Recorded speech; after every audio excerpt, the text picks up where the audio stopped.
केजरीवाल का फूंका पुतला। बदायूं कांड में पीड़िता के परिजनों से मिली राष्ट्रीय महिला आयोग की सदस्य, बोली दोषियों को नहीं बख्शेंगे।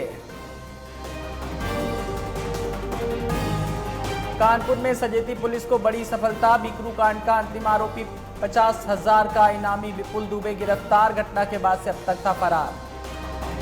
और प्रतापगढ़ में बदमाशों के हौसले पूरी तरीके से बुलंद, सराफा बाजार में बड़ी लूट को दिया अंजाम, घटना के बाद सराफा कारोबारियों में भारी आक्रोश।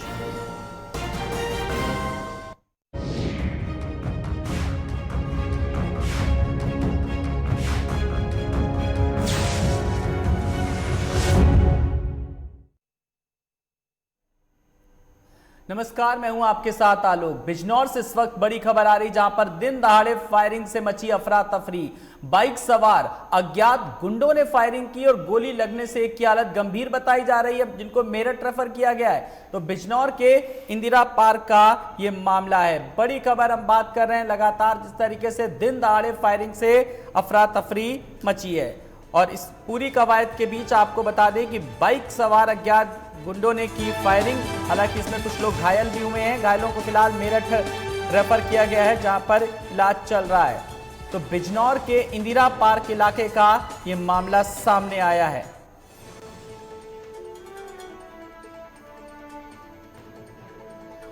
तो दिन दहाड़े फायरिंग से मची अफरा तफरी। तो बाइक सवार अज्ञात गुंडों ने जमकर की फायरिंग, तो गोली लगने से एक की हालत गंभीर बताई जा रही, जिसको मेरठ रेफर कर दिया गया है।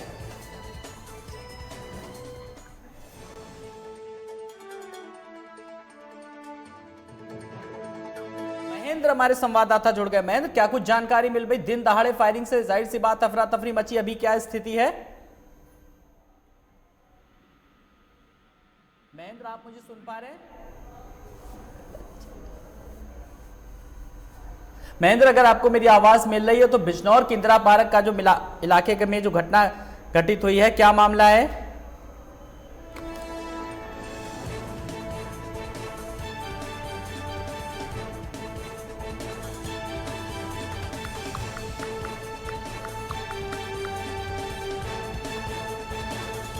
तो गोली लगने से एक की हालत गंभीर बताई जा रही है, मेरठ रेफर किया गया है। तो बताया जा रहा है पुरानी रंजिश कोई बताई जा रही है। हालांकि अभी तक ये साफ नहीं हो पाया है कि आखिर इसके पीछे क्या कुछ वजह सामने आ रही है।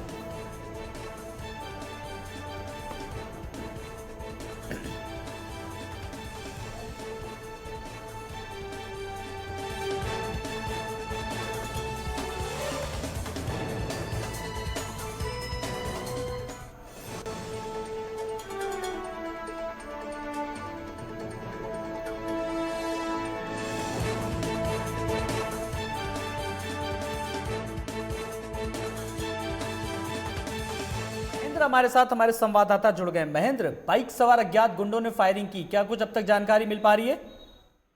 जी बिल्कुल, मैं आपको बता दूं सबसे पहले तो जो गुंडे थे इनकी पहचान हो गई है। हैप्पी और विशाल नाम के दो बदमाश हैं, जिन्होंने गोलियां, ताबड़तोड़ गोलियां जो है यहाँ पर सरेआम बिजनौर के पौष इलाके में चलाई हैं। और जिन दो लड़कों पर गोलियां चलाई हैं, उनसे इनकी कुछ कल या परसों में कुछ कहा सुनी हुई, जिसको लेकर मामला बढ़ा है। आज जिस समय इनके सामने इनकी मुलाकात इंदिरा पार्क के सामने होती है, पहले कुछ कहा सुनी होती है। कहा सुनी होने पर तुरंत हैप्पी ने एकदम पिस्टल निकाला है, इन पर ताबड़तोड़ फायरिंग किया। वहां पर कई राउंड फायर किए गए हैं। एक लड़के के जो है पैर में गोली लगी है, एक के पेट में गोली लगी है। जिस व्यक्ति के पेट में गोली लगी है उसकी हालत बेहद नाजुक है, जिसको हार्ट सेंटर मेरठ के लिए रेफर कर दिया गया है। और जैसे ही घटना पुलिस को चलती है, पुलिस प्रशासन में पूरा हड़कंप मच जाता है। आनंद में अधिकारी वहां पहुंचते हैं, मगर जांच करते हैं, और फिलहाल कई टीमें बना दी गई हैं, आरोपी की तलाश की जा रही है। जी चलिए, बहुत बहुत शुक्रिया इस तमाम जानकारी के लिए।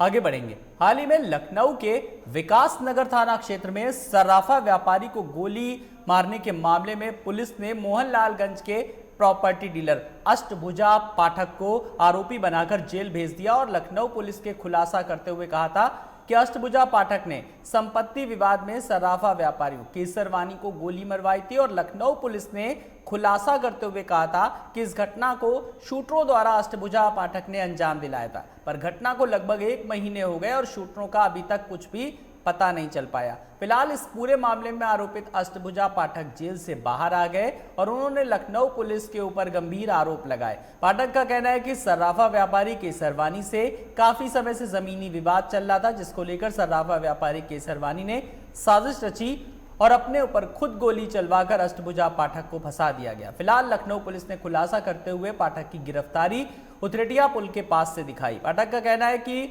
मुझे घर से पुलिस द्वारा उठाया गया था, उनके पास मौजूद है सीसीटीवी फुटेज जिसमें दिख भी रहा है। पुलिस सुबह 4 बजे उन्हें उनके घर से उठाकर ले गई। फिलहाल इस घटना से ये साफ है कि पुलिस ने इस मामले की गंभीरता से जांच नहीं की और जल्दी घटना का खुलासा कर वाहवाही लूटी। तो ऐसे में अगर कोई निर्दोष जेल जाता है तो इसका गुनहगार कौन होगा? गोली उन्होंने खुद मरवाई है अपने लड़के को, इसकी जांच होनी चाहिए। इसकी जांच अगर अच्छे से हो जाए तो ये 100% कन्फर्म है कि उस व्यक्ति ने खुद गोली मरवाई है। और मरवाने का एक ही मरवाने के बाद जैसे हमको वो जेल भिजवा पाए तुरंत उन्होंने काम शुरू करवा दिया। ये स्टेप सिविल कोर्ट में है, नायब के यहाँ है, ये देखिए नायब मोहनलालगंज के यहाँ चल रहा है, सिविल कोर्ट में है। ये देखिए वहाँ जमीन की स्थिति जो थी इसमें आप देखेंगे तो ये बोर्ड हमारा लगा हुआ है। यह संपत्ति अष्टभुजा पाठक की जय जगन्नाथ ट्रेडर्स के नाम से हमारी एक दुकान है, वो भी चलती थी वहाँ। हमारा वहाँ बिजली का वो लगा हुआ है, मीटर वगैरह अब खुल गया है। आगे बढ़ेंगे। हमीरपुर में एक सनसनीखेज मामला सामने आया, जहां गाली देने को लेकर हुए विवाद में एक युवक ने दूसरे युवक की डंडे से पीट कर हत्या कर दी। दरअसल पूरा मामला लालपुरा थाना क्षेत्र के परसनी गांव का है, जहां के युवक लवी मेहंदी ने दूसरे युवक नैकी हैदर के सिर पर कई बार डंडे से वार करके उसे मौत के घाट उतार दिया, जिससे उसकी मौके पर ही मौत हो गई। वहीं पुलिस की माने तो यह पूरा विवाद महज एक गाली देने के लिए हुआ था। फिलहाल पुलिस ने आरोपी युवक को हिरासत में लेकर जेल भेज दिया है। घटना है 4 जनवरी की शाम करीब 5 बजे। एक नकी हैदर पुत्र लतीफ जो दिल्ली में रहते थे, तो उनकी प्रॉपर्टी थी ननिहाल में मिली थी, उनके नाना से काफ़ी प्रॉपर्टी मिली थी, उसकी देख रेख करने आते रहते थे। और गांव के लिए रिश्ते में रखते थे रस्सन, उनके यहाँ रुकते थे। तो रस्सन के यहाँ रुके थे, उसके गांव का ही मतलब उनके रिश्ते में आता है एक लबी की दादी और इनकी नकी हैदर के नाना सगे भाई बहन थे। तो ये उनके साथ टहलने गया था। 4-5 महीने पहले थोड़ा विवाद हुआ था, इस बार उससे माफी मांग लिया था लबी ने। उनके साथ टहलने गया था, कुछ दूर गया तो एक जमीन थी रास्ते के किनारे, तो उन्होंने कहा कि यहाँ अपना बोर्ड लगवाना है हमें, ये कि यहाँ बोर्ड लगवा देंगे, ये कि यहाँ बोर्ड लगवा देंगे। तो लबी ने कहा कि गांव वाले तो कहते नहीं, आपके पास कागज वगैरह है? तो उन्होंने इसको माँ की गाली दे दी। उसी पर इसने उनको डंडा से मारा, गिर गए, कई डंडे मारा उनके सिर पर, उनकी हम मौके पर ही डेथ हो गई।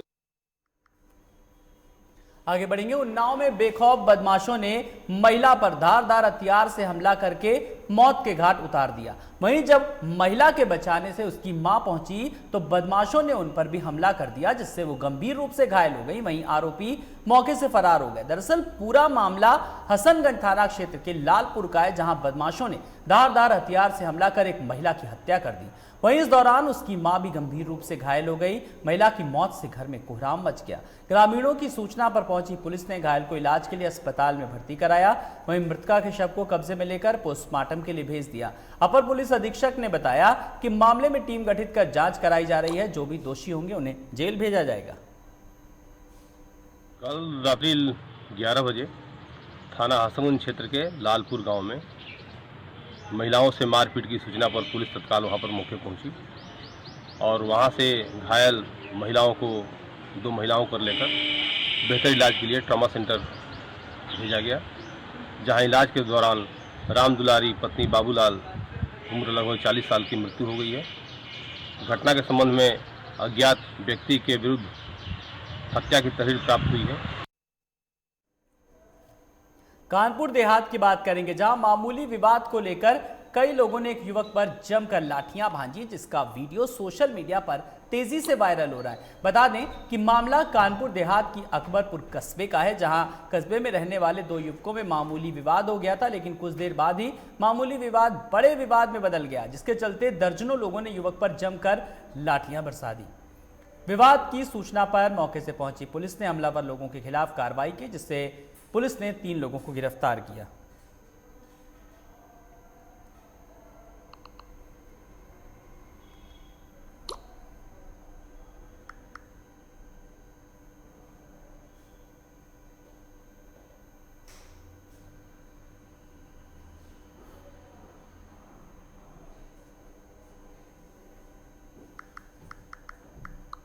देखिए, ये दो पक्ष हैं और अकबरपुर कस्बे में इनमें आपस में मामूली बात को लेकर मारपीट हुई थी। इसमें जो आक्रामक पक्ष था उसके विरुद्ध मुकदमा पंजीकृत किया गया है। इसमें आवश्यक गिरफ्तारी जो 151 CRPC के अंतर्गत की गई है। मौके पर आवश्यक पुलिस बल भेज करके शांति व्यवस्था स्थापित कर दी गई है और विवेचना की जा रही है और इसमें जो साक्ष्य संकलन करके अग्रिम जो कार्रवाई होगी वो की जाएगी। आगे बढ़ेंगे। बागपत के कोतवाली खेकड़ा क्षेत्र में पुरानी रंजिश के चलते 6 युवकों ने सब्जी मंडी में फायरिंग कर दी। बताया जा रहा है कि 2 महीने पहले युवकों के बीच सब्जी बेचने को लेकर मामूली विवाद शुरू हुआ, जिसको लेकर युवकों ने फायरिंग शुरू कर दी। फायरिंग के दौरान 2 युवकों के पैरों में गोली लगी, जबकि एक युवक ने भागकर अपनी जान बचाई। फिलहाल मौके पर पहुंची पुलिस घायल युवकों को अस्पताल में भर्ती कराया और मामले की तफ्तीश में जुटी। नाम तो मुझे पता ना जी, यार मंडी में तो सब्जी बेचना आ रहा था मैं, एकदम से 5-6 गोली छुटाई, एक मेरे पे लगी, एक लड़के को और लगी। तबाही हुई दोनों की, तो मैंने छुड़वा दिया। तो उसके बाद कुछ नहीं हुआ। आज मैं सब्जी बेचने आया था, वो लड़का भी सब्जी बेचने आया था, तो उन्होंने आगे यहाँ पे फैट करी, 5-6 गोली छोड़ी, मैं जान बचा के भागा हूँ। मेरे ताऊ के लड़के की गोली लगी है और एक भाई के और लगी है गोली। खेकड़ा सब्जी मंडी में मैं फायरिंग की सूचना मिली, तत्काल पुलिस पहुंची और वहां पे पहुंचने पे ज्ञात हुआ कि ये सब्जी विक्रेताओं के आपस में कहासुनी हुई और कहासुनी के दौरान ही एक पक्ष ने दूसरे पक्ष के पैर में गोली मारी है और जिनके गोली लगी है कोई सीरियस हालत नहीं है और दोनों आपस में एक दूसरे से परिचित हैं और आरोपियों को पकड़ने के लिए तलाश जारी है और दबिश दी जा रही है और घायलों को अस्पताल भेज दिया गया है। खबरें अभी और भी हैं, आगे की खबरें इस ब्रेक के बाद।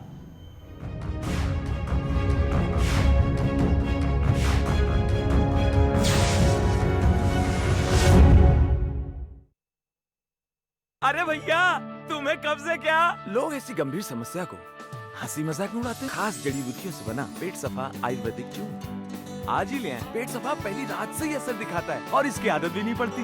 पेट सफा, हर रोग दफा।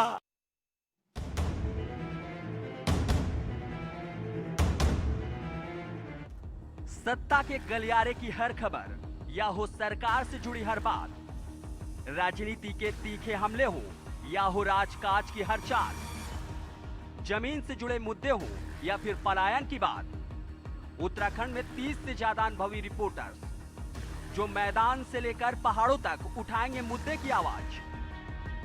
देवभूमि से हर खबर हमसे लीजिए। देखिए उत्तराखंड लाइव सुबह 9 बजे, दोपहर 2 बजे और शाम 6 बजे सिर्फ लाइव टुडे पर।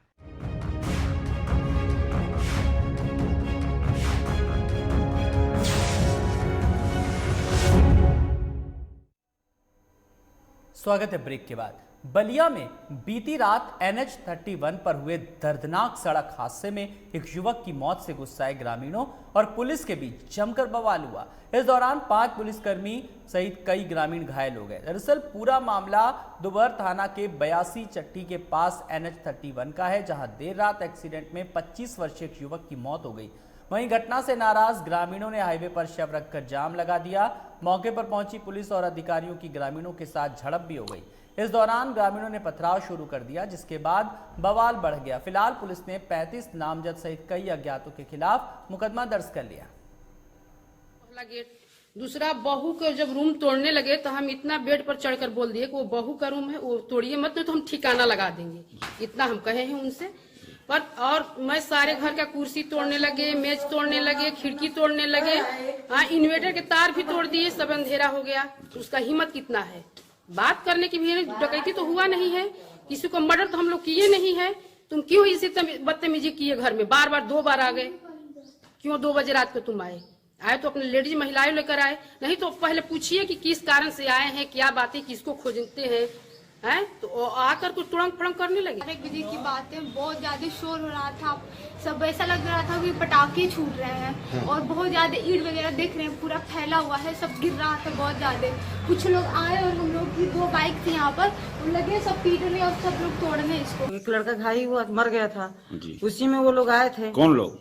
वही दुभाड़ थाना था। और कितने लोग थे? 5 गाड़ी थी पुलिस, उसमें अब हम गिनती थोड़ी ना कर रहे हैं कि कितने लोग हैं। और वो सब लोग आए और उसके बाद दरवाजा तोड़े और सारा घर तोड़ फोड़ कर चले गए। और गाली इतनी गंदी गंदी दे रहे थे कि अब उसका कोई जवाब ही नहीं है। मेरे घर में बहू बेटियां सोई हैं, दरवाजा तोड़कर वो लोग घुस गए। क्या क्या तोड़े हैं आपके? देखिए सामने मेरा कुर्सी तोड़े हैं, कांच तोड़े हैं, एंटीना छत का तोड़े हैं, वॉशिंग मशीन तोड़ दिए हैं, दरवाजा तोड़े हैं। एक महिला ने आके यहाँ पर अभी प्रार्थना पत्र दिया है और उसमें लिखा है कि उसको ससुराली जनों द्वारा परेशान किया जाता है। इस संबंध में थानाध्यक्ष महिला को निर्देशित किया गया है कि इसमें जांच करें और यदि सत्यता पाई जाए तो नियमानुसार अभियोग पंजीकृत करके कार्रवाई करें। वहीं प्रतापगढ़ में डकैतों ने एक बड़ी लूट की वारदात को अंजाम दिया। लुटेरों ने सराफा बाजार में करीब 90 लाख की कीमत के 1.5 किलो जेवरात सहित नकदी लूट ली और मौके से फरार हो गए। दरअसल पूरा मामला नगर कोतवाली इलाके के श्याम बिहारी गली का है, जहां 3 नकाबपोश बदमाशों ने दुकानदार को बंधक बनाकर लूट की वारदात को अंजाम दिया। वहीं बदमाशों के साथी दुकान के बाहर इंतजार करते रहे। हालांकि पूरी वारदात सीसीटीवी कैमरे में कैद हो गई। आपको बता दें कि बदमाशों ने शिवा ज्वेलर्स में घुसकर लूटपाट मचाई। वहीं वारदात के बाद से सराफा कारोबारियों में भारी आक्रोश देखने को मिल रहा है।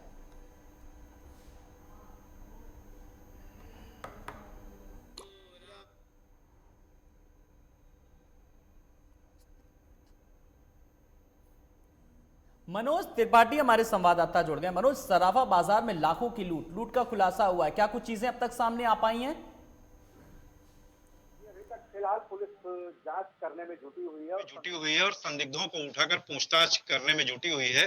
सीसीटीवी कैमरे जहां जहां हर पॉइंट पे लगे हुए हैं वहां की पड़ताल कर रही है और इलाहाबाद से चलकर एडीजी और आईजी भी प्रतापगढ़ पहुंच चुके हैं।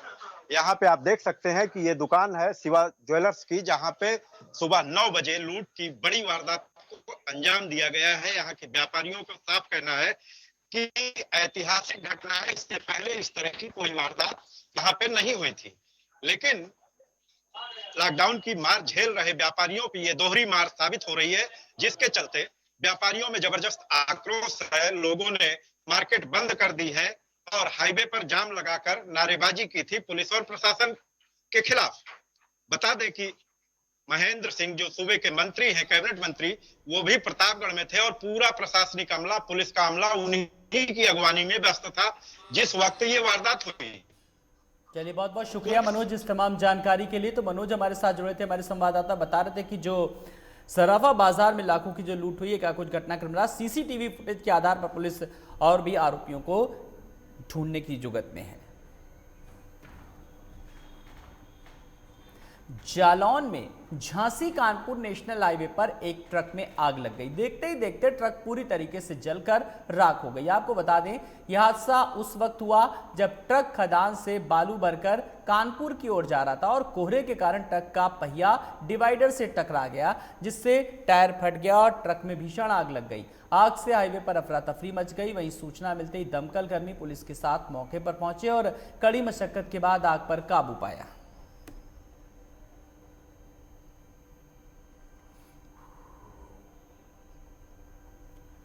लखनऊ के हजरतगंज में बीएसएनएल प्रबंधन के खिलाफ भूख हड़ताल पर बैठा संचार निगम एग्जीक्यूटिव एसोसिएशन का कहना है कि प्रमोशन अमेंडमेंट रिक्रूटमेंट रूल 2017 लागू किया जाना चाहिए।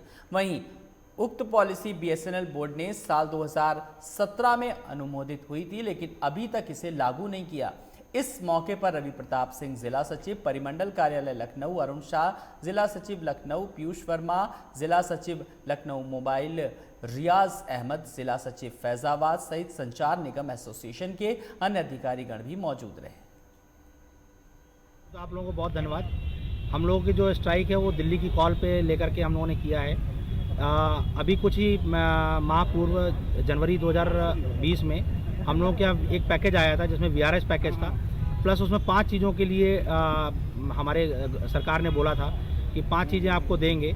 उसमें अहम जो हम लोगों ने डिमांड की थी वो डिमांड की थी 4G स्पेक्ट्रम को लेकर के कि 4G हम लॉन्च करेंगे। लेकिन जैसा आज की डेट में प्रतीत होता दिख रहा है कि 1 साल बीत चुका है कि गवर्नमेंट ने एश्योरेंस दिया था कि हम आपको जनवरी 2020 से लेकर के हम आपको 4G दे देंगे, लेकिन जनवरी 20 छोड़िए जनवरी 21 भी आ गया है और अभी 1 साल और आता नहीं दिख रहा है हमको इस मार्केट की प्रतिस्पर्धा के दौर पे, जिसमें हम अपने कस्टमर्स को 4G की सेवाएं दे पाएँ।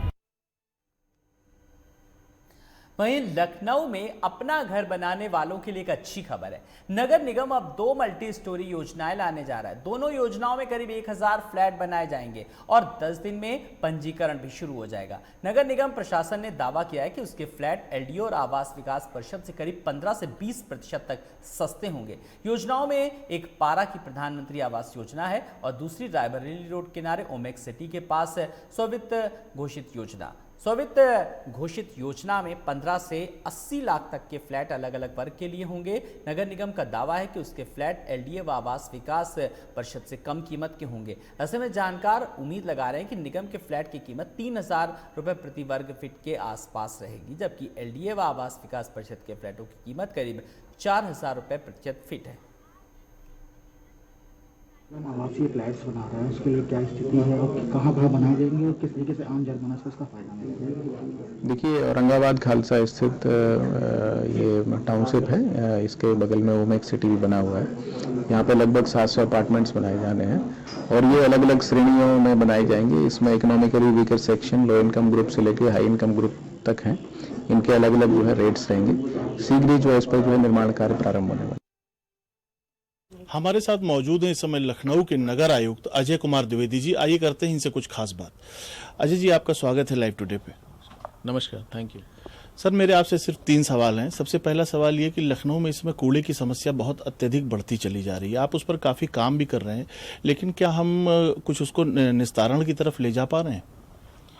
जी बिल्कुल, इसमें हम डोर टू डोर कलेक्शन के लिए प्रतिबद्ध हैं और इसमें पिछले 3-4 महीने में काफ़ी सुधार भी हुआ है। हमारे जो यूजर चार्जेस कलेक्शन है वो 75 लाख से बढ़ के 1.5 करोड़ हो गए हैं और इस माह में हम उम्मीद करें कि लगभग 2 करोड़ जो है ये आएंगे। तो एब्सोल्यूट टर्म्स में तो अभी भी कई जगह सेवाओं का स्तर अच्छा नहीं हो पाया है, लेकिन ये बात पक्की है कि काफ़ी सुधार पहले से हुआ है। सर, काफ़ी देखने में आया है कि नगर निगम कार्यदायी संस्थाओं के माध्यम से काफ़ी काम करता है। कार्यदायी संस्था जो है समय पे लेकिन अपने श्रमिकों को पेमेंट नहीं दे पाती। वो कहती हैं कि नगर निगम से हमें कई महीनों से पेमेंट नहीं हो पाता। इस पर सर कुछ दृष्टि डालिए। देखिए, जो नगर निगम है आउटसोर्सिंग एजेंसीज के साथ उनका कॉन्ट्रैक्ट होता है और वो जो बिल पुटअप करते हैं उसके अगेंस्ट नगर निगम द्वारा पेमेंट किया जाता है। तो ऐसा कोई डिले नगर निगम के स्तर से नहीं होता है। हालांकि इस तरीके की शिकायतें संज्ञान में आई हैं, उसको ठीक करने के लिए अब हम एक नया सिस्टम स्टार्ट करने जा रहे हैं जिसमें there will be an escrow account के एस्क्रो अकाउंट होगा और इस अकाउंट के माध्यम से जो भी कर्मचारी हैं उनके खाते में सीधा पैसा जो है ट्रांसफ़र हो जाएगा और उसमें जो है उनका जो PF है और ESIC है वो भी जो डिडक्ट होकर उनके जो है जमा होता रहेगा। तो इससे जहां एक और उनके खाते में उनको सीधा पैसा मिलेगा, पूरा पैसा मिलेगा, क्योंकि कटौती की भी शिकायतें रहती हैं, और जो उनके वेलफेयर फंड हैं वो भी उनके जमा होते रहेंगे। जी सर, मेरा तीसरा और आखिरी सवाल आपसे ये है कि अभी रिसेंटली देखने को आया कि नगर निगम में कुछ अधिकारी मिली भगत करके कुछ घोटाला कर रहे हैं। एक ऐसा ही मामला कौशल पांडे गोमती नगर के पार्षद हैं, उन्होंने एक चिट्ठी लिखकर आपसे शिकायत की है कि 3 साल से उनके यहाँ लगातार एक फाइल बनती रही जिसमें कि दिखाया गया कि श्रमिक काम करते रहे लेकिन ग्राउंड पर कोई काम नहीं हुआ। क्या आप इसकी जाँच करा रहे हैं या इस पर कार्रवाई कर चुके हैं? जी, इसमें जो है जो हमारे एडिशनल कमिश्नर हैं जो उद्यान विभाग देखते हैं राकेश यादव जी, उनको निर्देश दे दिए गए हैं इस मामले में जांच करने के। तो ये थे हमारे साथ लखनऊ के नगर आयुक्त अजय द्विवेदी जी, जिन्होंने बताया कि लखनऊ में एक और महत्वाकांक्षी योजना शुरू होगी जिसमें कि सभी श्रमिकों को एस्क्रो अकाउंट के द्वारा पेमेंट दिया जाएगा। मगर देखने वाली बात यह होगी कि आप पार्षद इस योजना से खुश होंगे। कैमरा पर्सन अखिलेश के साथ वैष्णव विशाल त्रिपाठी, लखनऊ। रायबरेली के बचरावा थाना पुलिस को एक बड़ी सफलता हाथ लगी, जहां पुलिस ने कई महीनों से फरार चल रहे 15,000 के इनामी शातिर लुटेरों को गिरफ्तार किया। बताया जा रहा है कि अभियुक्त हरिकिशन पुरवा गांव का रहने वाला है, जिसे बचरावा थाना पुलिस ने अगौरा गांव के पास से एक अवैध तमंचा और 2 जिंदा कारतूस के साथ गिरफ्तार किया। ये पुलिस अधीक्षक महोदय के निर्देशन में और अपर पुलिस अधीक्षक महोदय के कुशल पर्यवेक्षण में अपराधियों के विरुद्ध चलाया जाए अभियान के तहत हरकेश लोधी जो 15,000 का इनामिया था, इसको बछावा पुलिस द्वारा गिरफ्तार किया गया, जिसके ऊपर लगभग 7 मुकदमे गुरबख्शगंज, बछावा और कोतवाली नगर में अंकित हैं, जिनको गिरफ्तार किया गया। इनके पास से एक तमंचा, जिंदा कारतूस बरामद किया गया है। नियमानुसार विधिक कार्रवाई की।